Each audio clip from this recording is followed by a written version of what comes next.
Assalamualaikum warahmatullahi wabarakatuh. Kali ini kita bertemu lagi di YouTube channelnya Partai Demokrat bersama saya Herzaki Manda Putra. Saya kali ini dengan Bang Muslim. Nah, ini Bang Muslim ini adalah Ketua DPD Provinsi Aceh yang terpilih, ya, yang sudah dilantik juga. Ya, kalau kata teman saya ini pelantikannya adalah the best katanya untuk tahun 2022. Gitu. Amin, amin. Ada pesan sponsor ya kita sampaikan aja gitu ya kan. Bang Muslim ini juga anggota DPR RI ya Bang ya. Sudah berapa periode Bang anggota DPR RI? 3 periode, alhamdulillah. 3 periode, luar biasa. Saya 1 periode aja belum gitu ya. Ya kita doakan untuk para sobat Demokrat dimanapun berada yang ingin menjadi anggota Dewan semoga 2024 bisa terpilih ya Bang. Insya Allah. Yang sudah terpilih, terpilih kembali. Yang belum terpilih kita doakan terpilih kembali juga. Amin. Amin, amin. Nah, Bang Muslim ini saya penasaran. 3 kali berarti kan 2009, 2014, 2019. Memang dulu Abang masuk Demokrat tahun berapa Bang? Kebetulan buat saya ini Demokrat yang paling happy itu saya figurnya Pak SBY. Oh, Karena 2004 saya adalah tim pemenangannya Pak SBY JK. Nah, jadi 2004 itu saya masih Wakil Bendahara Umum DPP KNPI. Waktu itu kita bentuk tim khusus bersama Pak Idrus Marham, ada Pak Surya Paloh, Pak Andi Malarangeng. Jadi kita semua kader-kader KNPI di 2004 itulah tim pemenangan Pak SBY JK. Jadi disitulah saya lihat sosoknya Pak SBY luar biasa. Jadi akhirnya saya memilihlah pilihan yang terbaik ke Partai Demokrat. 2005 itu Bang ya? 2005. 2005 pas Pak SBY sudah jadi presiden. Sudah Bang, jadi ya? presiden. Sudah presiden. Jadi Abang masuk karena faktor Pak SBY ya? Persis. Persis. Jadi kalau ada yang bilang bahwa masuk Demokrat bukan karena Pak SBY atau Pak SBY tidak berkeringat membangun Partai Demokrat, tuh gimana tuh Bang pandangan itu Bang Abang lihat? Ya kalau itu mungkin pandangan yang tidak tepat ya. Karena saya merasakan sendiri ketika Partai Demokrat waktu itu masih 7% ya di 2004. Saya ikut tim beliau waktu itu di Kaukus Bhinneka Tunggal Ika bersama Pak Idrus Marham dan jajaran KNPI. Bahkan kita waktu itu membuat kegiatan untuk debat capres 2004. 2004 ya Bang? Belum masuk Demokrat pada belum masuk Demokrat. Kita sudah buat debat capres 2004 di Hotel Borobudur. Waktu itu sama Pak Tommy Winata. Pak Idrus Marham dulu semua kader kita hadirkan. Kita bisa lihat dari semua kader memang Pak SBY the best. Hari ini dan saya yakin apalagi ketika saya sudah 3 periode ini, saya juga berasal dari Aceh. Bagaimana historisnya SBY itu membuat Aceh damai. Jadi ini saya yakin inilah yang menurut saya yang sangat menarik bahwa sosok Pak SBY itu sudah melekat dengan masyarakat Aceh. Khususnya tentu ya masyarakat Indonesia lah umumnya ya. Tapi dulu Abang maju langsung 2009 langsung terpilih. Memang bagaimana tuh perjalanannya Bang? Maksudnya apa tuh? Kira-kira tuh bagaimana bisa terpilih gitu ya? Yang pertama langsung menang loh kan? Iya. Gitu. Jadi memang 2009 saya nothing tulus saja karena saya sebagai masih aktivis organisasi waktu itu ya saya mengadu nasib juga di caleg karena kebetulan saya 2009 saya nomor urut 5. Iya kan? Nomor 5. Saya ingat nomor 5 itu apa? Saya ingat rukun Islam 5 perkara. Nah, cakep. Nah, jadi saya jualan tuh kalau merasa Anda seorang orang Muslim, berarti kan Anda pasti Islam, kan? Ya. Nah, kalau Anda masih Islam, pilih nomor 5. Karena rukun Islam 5 perkara. Nah. Itu jualan saya ketika saya kampanye di 2009. Nah, ini harus kreatif ya. Jadi nomor urut juga belum tentu menjadi penghalang. Tetapi jika bukan nomor urut yang di atas, bisa digunakan untuk tadi kampanye, Bang. Ya. Selama kreatif gitu, Bang. Kreatif. Ya. Tapi apalagi nih, Bang? Ada nggak kunci sukses lain yang bisa dibagikan nih, Bang? Kalau ke kita-kita nanti teman-teman Sobat Demokrat juga yang ingin jadi anggota Dewan mungkin Bang, sedikit lah gitu. Sebenarnya kunci terakhir itu bukan persoalan duit. Persoalan mau atau tidak. Yang kedua memang harus rajin silaturahmi. Saya karena background dari organisasi, ya kerja saya silaturahmi aja. Ke semua kalangan, ya kan. Kalangan milenial, kalangan ibu-ibu, semua. Jadilah semua itu sebagai saudara kita, sebagai sahabat kita. Mau partai manapun dia. Akhirnya kan ketika kita bisa bersosialisasi dengan pasti biarkan simpatik. Wah, kita lama-lama pilih Bang Muslim yuk katanya kan. Karena Bang Muslim orangnya ramah. Nah, jadi dari situ mungkin salah satu modal dan saya lakukan sampai 3 periode. Jadi alhamdulillah sama terus nih Bang ya. Sama terus. Aja. Cuma mungkin polanya kita rubah. Bagaimana dari periode 2004, 2009, 2014 dan 2019. Ketika periode 2009 pola kita misalnya pola A, 2014 kita harus pakai pola B supaya orang lain nggak ngikutin lagi. Ke 2019 kita pakai pola C. Jadi kita setiap saat itu kita harus modifikasi terus pola-pola campaign yang kita lakukan, termasuk juga audiensnya. Selama ini mungkin kita pakai mahasiswa, kita tambah lagi, oh kalangan ibu-ibu, kita tambah lagi kalangan milenial, kita tambah lagi, oh ada petani, ada lain. Jadi kita setiap periode tuh kita harus berkembang. Jadi termasuk konstituen kita juga bisa berkembang terus. Dengan catatan kita tidak boleh berubah. Arti berubah ini pribadi kita di periode pertama, kedua tetap harus sama. Jadi sehingga masyarakat simpatik dengan figur kita yang setiap saat dekat dengan rakyat. Nah, ini menarik nih. Jadi konsisten dekat dengan rakyat, figurnya. Kemudian kedua, konsisten juga sosok yang tadi ramah. Dan jangan lupa harus selalu inovatif dan adaptif ya, Bang. Adaptif, dan yang betul. paling penting, kalaupun sudah jadi, harus tetap mau berkembang. Iya, jadi jangan betul. hanya menggunakan cara yang sama aja gitu, Bang. Betul, ya. betul, Ini betul. menarik banget. Tapi pertanyaannya begini, Bang. Memang dulu Abang nyalek itu apa sih, Bang, tujuannya, Bang? Ingin jadi anggota dewan itu tujuannya apa gitu? Cita-citanya apa tuh gitu? Sebenarnya menjadi anggota dewan buat saya menarik ya. Saya kebetulan sebelum jadi anggota dewan kan sering ke DPR. Karena kan kita banyak senior-senior sana kan. Jadi saya pikir kapan ya? Saya juga masih mimpi. Suatu saat mudah-mudahan saya juga kayaknya bisa jadi anggota dewan. Berawal ya kan? dari mimpi ya, dari mimpi, kata kuncinya ya tuh kan? ya. Jadi mimpi itu ya kita harus berani mencoba. Kalau kita berpikir, saya pernah maju 2009 juga nggak punya uang. Uangnya sangat terbatas. Tapi karena tekad tadi bismillah aja. Dan saya yakin selama dia makan nasi sama kita sama. Jadi nggak perlu khawatir, maju bismillah aja ya kan. Dan alhamdulillah memang 2009 itu kan memang lagi tahunnya, naik ya, tahunnya Demokrat, tahunnya Pak SBY. Jadi saya kebetulan kursi terakhir juga. Kerjanya hanya 20 hari loh di 2009. Karena di detik-detik akhir. Karena sebelumnya saya udah mau calonkan di Dapil Jawa Tengah. Oh. Terakhir dipanggil Pak Hadi Utomo. Udah, Dek Muslim, mulai neng kampung Aceh yo, katanya kan. Disuruh pulang ke Aceh. Boso Jawa itu loh, Bang. Iya, karena isu boso Jawa saya. iya, jadi artinya ya persis lah 20 hari saya kerja. 2009. Jadi tapi memang itu optimal ya, Bang ya. Optimal. Jadi saya yakin satu hal yang kalau kita ingin berhasil, ingin sukses ya memang kita harus fokus, harus serius dan selalu harus ikhlas juga apa yang kita lakukan. Semata-mata niat tulus kita untuk kepentingan masyarakat, ya kan? Niat tulus untuk kepentingan masyarakat ini tolong dicatat juga, ini kata kunci juga. Gitu. Yang penting kalau udah niat, kita fokus, ya kita tulus ya Bang, kita konsisten. Betul. Insya Allah akan ketemu jalannya nih gitu. Saya jadi bingung ini sebenarnya saya lagi sama Bang Muslim atau saya lagi sama Ajim ini, ya kan? Tapi ya pas lah ya namanya juga.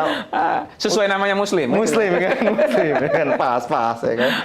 Nah, Bang tapi pengen tahu juga nih, Abang kan sekarang sudah cukup lama lah di Partai Demokrat ya. Ada nggak Abang jadi dewan tiga periode ini, ada nggak hal yang kemudian membuat Abang pada saat berhasil melakukan sesuatu gitu karena posisi Abang sebagai dewan, terus Abang kayaknya gimana gitu di hati, seneng banget atau kayak gimana gitu, ada deg-degan gimana gitu? Ya, yang pertama saya bersyukur dah. Kan kadang-kadang orang bertanya, enak nggak jadi anggota dewan? Saya bilangin relatif jawabannya. Kalau secara pribadi, saya bilang kita lebih enak kita anggota DPR. Kenapa? Nggak ada beban, ya kan? Mau ke hiburan, mau kemana kan nggak ada yang larang. Tapi kita bersyukur jadi anggota DPR. Apa syukurnya? Kita bisa memperjuangkan nasib rakyat. Kebetulan saya alhamdulillah karena di 2 periode di Komisi Pendidikan, kita sudah bisa perjuangkan 4 kampus negeri di Aceh. Baik Pantai Timur, Pantai Barat, Pantai Tengah, dan juga Pantai Barat Selatan. Jadi itu semua kita perjuangkan di eranya Pak SBY. Jadi mungkin satu-satunya provinsi di Indonesia yang punya universitas negeri 4 cuma hanya di Aceh. Salah satu 2 itu yang berhasil kita perjuangkan. Itulah rasa syukur saya bisa memperjuangkan kampus swasta yang daerah terpencil menjadi kampus negeri dan berapa puluh ribu adik-adik mahasiswa juga bisa menikmati pendidikan. Ini mungkin rasa puas. Dan juga kita bantu hampir 200.000 anak-anak siswa miskin melalui program Pak SBY waktu itu, program Indonesia Pinter PIP ya. Jadi belum yang lain-lain. Kebetulan hari ini saya kemarin di Komisi Pertanian, saya lebih mendorong bagaimana pengembangan petani-petani milenial. Kebetulan di Aceh ini kan sangat minim. Petani milenial lah, sorry Bang, ini konsepnya petani milenial. Jadi banyak milenial yang mau jadi tani nih. Persis. Bukannya katanya banyak kalau malah yang generasi selanjutnya itu nggak mau bertani kalau bapaknya petani. Gimana nih Bang? Justru inilah kita edukasi ya. Kita edukasi, kita ambil contoh beberapa anak-anak muda yang hebat. Misalnya kan, dari situ kita lihat akhirnya kita coba dorong. Kita bawa program sekian banyak yang kita prioritaskan buat anak-anak muda. Baik di sektor peternakan, di sektor perikanan, ya kan, di sektor pertanian. Dan alhamdulillah hari ini sudah berkembang dan beberapa orang pun kita sudah bisa studi banding mereka keluar negeri termasuk ke Jepang. Jadi itu rata-rata tim kita ini dari mahasiswa karena kebetulan anak-anak kampus mahasiswa paling banyak yang membantu saya di Demokrat sudah di 3 periode. Jadi karena mereka ini adalah sebagai generasi milenial dan generasi penerus, alhamdulillah saya 3 periode itu hampir sebagian besar pemilih tetap saya kalangan anak-anak muda. Anak muda nih Pak. Kalau Abang melihat ini kan anak muda bicara itu kita tahu Ketua Umum Partai Demokrat ini kan anak muda banget nih Bang. Persis. Nah jadi bagaimana nih Abang melihat kepemimpinan Ketum AHY ini selama 2 tahun terakhir ini, lalu bagaimana Abang melihat ke depannya nih kira-kira terkait Ketum AHY? Pertama memang kalau figur AHY menurut saya secara apapun beliau the best. Ya. Tinggal bagaimana apa yang dimiliki AHY itu juga kita harus telurkan ke bawah. Ya kan? Artinya ke bawah ini sosok beliau bukan hanya orang cerdas, performan juga luar biasa, track record juga bagus. Inilah yang harus kita sampaikan. Bahkan beberapa kali, ada 2 kali Mas AHY ke Aceh, ke semua kampus itu, bahkan waktu itu kuliah umum yang kita siapkan tempat duduk hanya 1.000, yang datang bisa 1.800 orang. Artinya ini menurut saya salah satu yang kita harus lakukan campaign ke depan. Apalagi sekarang ini boleh kita tanya di semua daerah itu sampai pelosok itu pasti paling besar semua ke Mas AHY. Ya kan? Tentu setelah itu ya kita harus banyak berbuat. Berbagai program-program dilakukan, tentu harus ada karya nyata yang kita berikan bagaimana mengedukasi anak-anak muda, kita fasilitasi anak muda untuk mendapatkan akses. Baik akses di sektor pendidikan, di sektor perikanan, apa di sektor UMKM ya. Ini saya yakin kalau ini terus kita lakukan, apalagi hari ini kita khususnya di Demokrat Aceh ini bagaimana membidik kader-kader milenial potensi dari kalangan dayah. Dari kalangan santri. Dayah, dayah itu santri ya? Dayah ini kalau kita bilang di Pulau Jawa pesantren. Pesantren. Jadi anak-anak ulama ini mulai kita rekrut. Jadi wakil sekretaris. Dan mereka luar biasa. Bahkan saya sampaikan kepada tokoh-tokoh ulama ini yang anaknya bergabung ke Demokrat, saya bilang bukan hanya masuk Demokrat.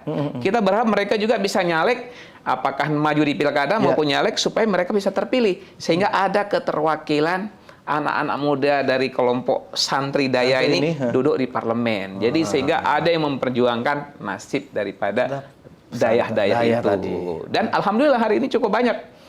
Ini mungkin salah satu yang saya sampaikan ke teman-teman di tingkat kabupaten kota juga, harus rajin silaturahmi. Bukan hanya silaturahmi ke kader, kita silaturahmi kepada pesantren-pesantren, ya kan? Kalau di Aceh itu ada dayah-dayah misalnya kan, ini harus kita lakukan. Termasuk juga bagaimana merangkul kelompok-kelompok ibu-ibu. Kenapa terus terang? Ibu-ibu jangan kita anggap sepele. Kalau kita mau kerja hari ini memang target utama ibu-ibu. Kalau ibu-ibu udah senang, sekeluarganya pasti pilih Demokrat, ya kan? Ibu-ibu ya, jangan lupa ya. Ibu-ibu nih catatan. Jadi bukan hanya milenial, tapi juga ibunya ibu-ibu. Gitu. Ya, kan? Nah, Bang, tapi menarik juga nih melihat. Abang kan juga sekarang jadi ketua DPD nih. Apa nih kira-kira? Tahu-tahu Abang udah jadi dewan, udah sukses lah, nyaman hidupnya segala apa.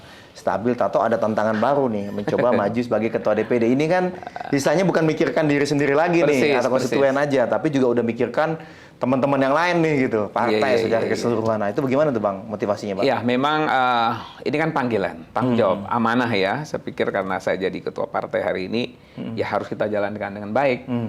Jadi sehingga target-target politik kita selama ini di Partai Demokrat harus terus meningkat.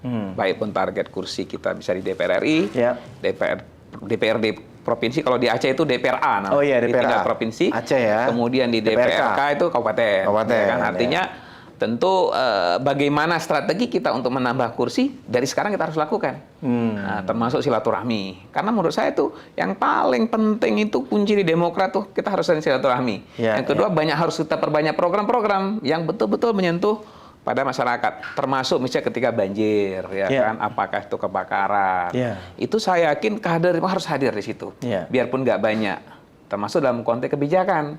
Misalnya hari di Aceh berkaitan dengan pemerintah Aceh ingin menghapus JKA, Itu kemarin kita langsung Demokrat bicara di situ. Kita tidak setuju penghapusan JKA itu karena sangat menyentuh kepada rakyat banyak rakyat kecil Bang ya. Rakyat kecil dia. Jadi setiap kebijakan pemerintah daerah maupun pusat yang kita anggap tidak perlu harus berbunyi Demokrat. Apalagi kita berbangga dengan kepala Bakomsra DPP hari ini. Oh, DPP ya kan? Karena tadi saya pikir siapa ini gitu, wah saya gitu. Aduh, oke, karena terus bangga nih. Itu menarik buat saya. Gimana Bang? Jadi dengan kepala Bakomsra DPP Bung Harzaki itu luar biasa dampak ke daerah. Kemudian kita di daerah punya Bakomsra juga, ya kan? Bakomsra kita juga hari ini tampil sama kayak DPP. Dia udah tampil di publik, tampil di media, ya kan? Tentu semuanya tidak lepas koordinasi dan komunikasi. Tentu, Bang, ya juga kan? Bimbingan Bang dari para senior kan. Ini kita perlu banyak masukan juga. Siap. Karena menurut saya paling penting dari semua itu person komunikasi. Ya kan? Kita juga setiap saat kita komunikasi dengan DP. Kebetulan kita ada kader terbaik Aceh ada di DP, Bung Rian Saf, ya kan? Bang, Abang kan maju sebagai ketua DPD dan kemudian terpilih gitu Bang. Dalam usia relatif muda, terus lawan gubernur juga gitu. Nah, kira-kira Abang melihat di DPD Aceh ini bagaimana Bang? Perkembangan kan Demokrat cukup besar ya di situ ya. Tapi sepertinya kok saya pas kemarin datang ke Aceh ini ngelihat isinya banyak kan milenial semua ini pengurusnya ini. Ini mengapa nih Bang mendadak Bang Muslim ini milenial sekali gitu di Aceh? Apakah memang dominan milenial di sana atau ada alasan lain nggak sih Bang mengajak milenial itu banyak? Sebenarnya kita padukan struktur pengurus. Jadi memang yang senior-senior nih kita naikkan di unsur pengurus inti lah di atas. Tapi ketika operasional kan banyak anak milenial. Karena memang pertama kita tanya, mereka senang dengan Demokrat.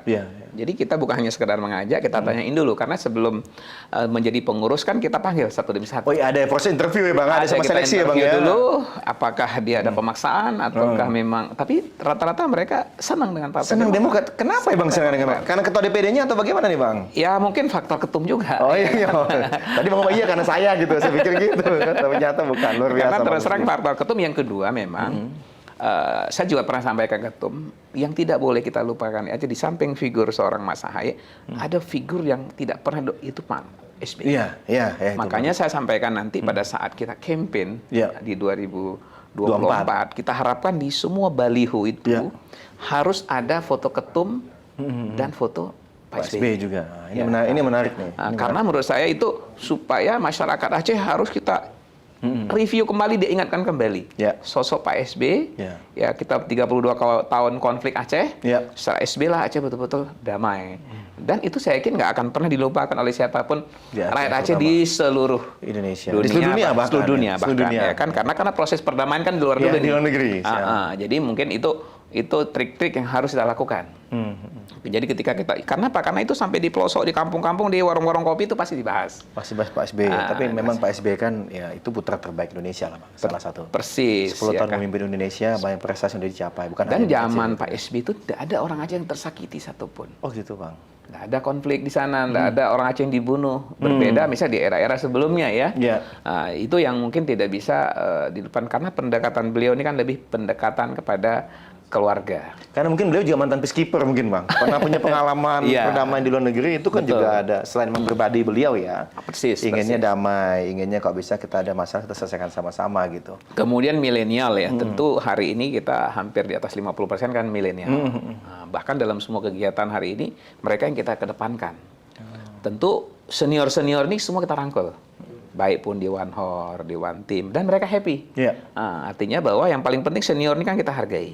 Kita hargai, kita kasih porsi, jadi sehingga dia harus bisa juga membina adik-adiknya itu supaya juga mereka bisa berkembang. Jangan dimusuhin. Benar. Ya, karena yang saya lakukan yang pertama, yang saya kumpulin senior dulu. Kalau kita nggak lakukan itu, pasti dia marah-marah sama kita. Ini tips ini kan? Dalam mentransformasi organisasi dan bagaimana mengkolaborasi antara generasi yang lebih dulu dengan yang generasi yang baru masuk nih. Karena senior ini penting. Kalau nggak, pasti dia ngerecokin nanti. Ya kan? Jadi begitu kita panggil senior-senior di One Hor, One Team, kita kasih jabatan mereka semua. Karena mereka punya pengalaman Bang, punya pengalaman, dimiliki oleh anak muda, punya kebijaksanaan juga gitu. Dan menurut saya posisi senior ini sangat penting. Kenapa? Disitulah fungsi kontrol ya. Jadi ketika teman-teman yang masih muda-muda ini, mereka, oh tolong kalian harus begini, harus begini, harus begini. Nah, jadi memang antara senior yang junior nih, tinggal bagaimana yang operasionalnya kan harus milenial ya. Iya, iya. Semangatnya kan jemaat juang tinggi, menggebu-gebu, pokoknya ingin cepat aja. Tapi tadi perlu arahan dari senior agar tidak salah arah nih. Karena kan biasa kadang-kadang anak muda ini kan pengen cepat ya Bang ya? Pengen cepat. Makanya kan dalam semua kegiatan hari ini kita, baik pun di BPOKK, itu rata-rata anak muda semua kita tawarin. Makanya saya nggak mau terlalu banyak intervensi, saya kasih kesempatan buat mereka untuk... Ada ruang buat berkreasi ya Bang ya? Untuk mereka mandiri, paling kita cek, kita kontrol, oh ada kurang di mana kita penuhi. Jadi sehingga mereka dikasih tanggung jawab. Karena kuncinya menurut saya yang anak-anak muda ini harus kita kasih tanggung jawab. Kalau tidak kasih tanggung jawab, ya dia nggak kerja. Nah, ini ada kisah menarik sedikit nih Bang. Abang ini kan ketua DPD, tapi kita juga sempat dapat informasi bahwa sampai ada tamu dari DPP datang, katakanlah levelnya hanya staff gitu, tapi Abang sendiri yang langsung datang menjemput gitu. Nah, ini juga suatu kata cerita lah gitu kan teman-teman, bahwa menunjukkan betapa Abang ini sosok yang katanya humble dan bisa bergaul dengan semua ini gitu. Nah, ini bagaimana Abang melihat itu Bang gitu? Itu mengapa tuh Abang melakukan itu tuh? Kalau itu menurut saya itu hal yang biasa ya, karena buat saya hari ini itu udah pekerjaan sehari-hari. Siapapun tamu wajib kita layani. Kita muliakan ya Bang? Kita muliakan. Kalau dalam dagang itu pembeli itu raja. Kalau dalam politik itu pemilih kita juga raja. Nah, jadi harus dilayani. Karena itu menarik. Saya setiap hari itu paling nggak pernah berhenti tamu di ruangan. Apakah dari mahasiswa, dari siapapun. Bahkan kalau jam makan siang itu siapapun tamu wajib harus kasih makan siang. Itu nggak melihat dari, bukan hanya dari Aceh ya, dari semua daerah, siapapun. Tolong ingatin saya kalau ke Bang Muslim pas jam makan siang gitu ya. Ini udah sore nih, salah nih saya nih ya kan. Jadi memang itu hal-hal sederhana, tapi itu dampaknya positif. Kadang-kadang orang daerah ini begitu kita terima, kita kasih makan, itu jadi dia cerita di kampungnya. Nggak ada yang mau terima mereka. Hanya Bang Muslim mau terima kami. Itu saya jadi ingat pas jadi mahasiswa nih Bang. Dulu emang susah banget mau ketemu anggota dewan itu ya. Geder udah kirim surat, udah apa, udah demo ya kan. Susah banget, udah pakai toa gede-gede ya. Hanya terbatas bener. Begitu diterima, ajak ngobrol sama dewan. Nah ini yang kita jadi lebih terngiang-ngiang, oh ini baik ya, bagus ya. Gitu. Ini taktiknya. Jangan-jangan dulu suka demo juga nih. Gitu. Oh iya, saya aktivis 98 kebetulan. Nah ini. Jadi dulu kita kuasai gedung parlemen juga. Saya pernah ditangkap juga. Oh nggak ketemu gitu Bang? Oh, enggak, beda. Kuasa kan mahasiswa baru dulu Bang, masih kecil-kecil lah di depan. Yang jaga pagar ya. Sama si Rama Pratama, kan gitu kan. Jadi memang menurut saya itu, ini juga kita terapkan ke kader-kader Demokrat. Artinya bagaimana jangan sampai kita jadi anggota DPR itu malah merasa sesuatu yang lebih. Justru anggota DPR harus pelayan gitu loh kan, bukan kita ingin dilayani ya kan. Dan anggota DPR adalah pelayan masyarakat. Aduh, ini quote-nya banyak sebenarnya. Kalau yang lain saya mesti banyak jeda nih Bang. Tapi kalau Abang ini kayaknya enak banget nih podcastnya lancar. Bahkan nggak terasa sudah mau sampai di ujung gitu. Iya kan, Bang Muslim ini makasih banget ya di sore ini. Jadi makin banyak yang kita tercerahkan. Saya sendiri juga banyak dapat ilmu, apalagi Sobat Demokrat dimanapun berada nih. Tentunya juga makin semangat kita semua berjuang bersama di rumah besar kita ini, Partai Demokrat ya. Bang Muslim, makasih atas waktunya. Saya Herzaki Manda Putra bersama Muslim SIMM. Nah, izin undur diri dari YouTube channel Partai Demokrat. Salam Demokrat.